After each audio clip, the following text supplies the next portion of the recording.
Hi there, I'm Dr. Carly Kofer with Treo Wellness, here to bring you some flexibility myths and tips. Hopefully you're already stretching regularly, but I'm guessing you'll learn a little bit here that can modify your plan and your routine for better flexibility. The first myth, stretching before a workout reduces injury risk.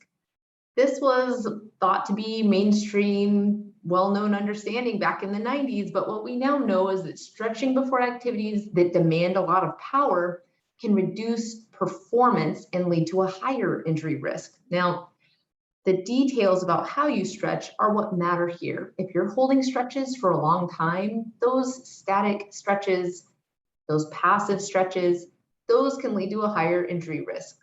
The types of stretches that are more brief, as shown by the soccer player or football player, those are the ones that actually are quite helpful, especially when done after you're properly warmed up. So this holds true absolutely for sports that demand a lot of power. Things like powerlifting, sprinting, things that require explosive movements, but it holds less true for things where you are judged on your flexibility or it's a component of your range of motion, such as gymnastics and dance. What about stretching and muscle length? Does stretching actually make your muscles longer? I read about this all the time in blogs about how it is the secret to long, lean muscles. But in fact, flexibility training does not change your muscle length when you're at rest or later on. It does cause your muscles to elongate during the stretch, of course, but it doesn't stay, it doesn't persist afterwards. What stretching can do, however, is increase your range of motion. And that can help you because you may feel the sensation of less stiffness throughout the body, which of course feels great and it's a very good reason to stretch more often. The third idea here is whether strength training impacts flexibility. It's easy to think of a muscle-bound bodybuilder and to imagine that they are not very flexible, but that may be just because it's a person who rarely stretches and hasn't really tried to aim for flexibility. Instead, studies show that when we compare what happens to hamstring flexibility in groups that engage in static stretching versus strength training, after 5 weeks, guess what? As a quote from the author here, strength training can improve flexibility as well as the typical static stretching regimens, meaning that they both got more flexible compared to the control group.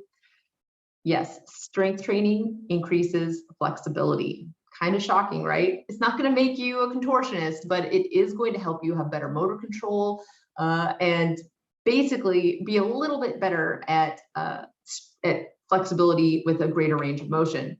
Other studies support this too. It's not just one study, it's more like 7 to 10. In a couple of quotes here I pulled from the text, performing resistance training with no flexibility training increases flexibility. Is that a jaw dropper? I was a little surprised too. And then lastly, these findings demonstrate that flexibility gains could be obtained with a resistance training program. So it's definitely a myth. Okay, we've got 3 myths under our belt. What about 3 tips to get you started? All right, well, when it comes to tips, the first thing I'll suggest is to set some realistic expectations. I am impressed with flexible people as much as the next one, but I make sure that I don't impose that standard on my own body, which happens to not be very flexible. I'm working on it, right? So embrace some level of challenge here, but you should not be seeking pain. More pain does not necessarily give you more advantages when it comes to flexibility training. Listen to your body, keep it comfortable at first, and just set up the routine of getting your body into new positions and seeing how it feels. Enjoy the process if you can. That brings me to my next point. If you want to make this an enduring habit, pair it with something you enjoy or anchor it to a daily routine. Maybe you stretch right after you eat or right before bed or right after you wake up. Enjoy the process of it, and that way you won't dread it. It will be something you get to do, not something you have to do.